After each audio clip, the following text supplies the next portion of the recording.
Sa kulungan ng bagsak ngayon ng isang top 5 regional most wanted person na may kasong statutory rape sa operasyon ng May Kawayan PNP.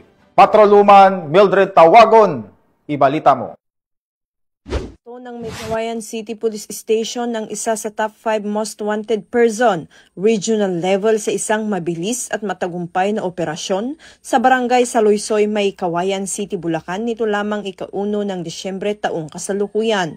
Kinilala ni Police Lieutenant Colonel Melvin M. Florida Jr., hepe ng May Kawayan CPS, ang suspect na si alias Bajay, 26 anyos at residente ng naturang barangay.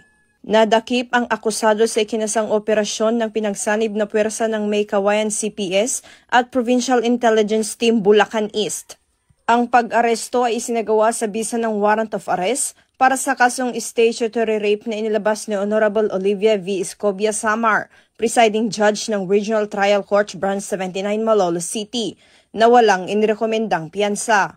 Ipinaalam sa akusado ang kanyang mga karapatan sa wikang kanyang nauunawaan bago isinailalim sa wastong dokumentasyon at tamang disposisyon.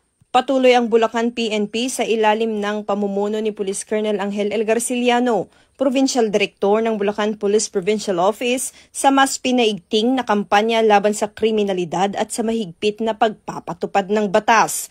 Ang matagumpay na operasyon ay patunay ng dedikasyon ng kapulisan sa paghahatid ng hustisya at ng kanilang hindi matitinag na serbisyo para sa kapayapaan at seguridad ng publiko sa lalawigan.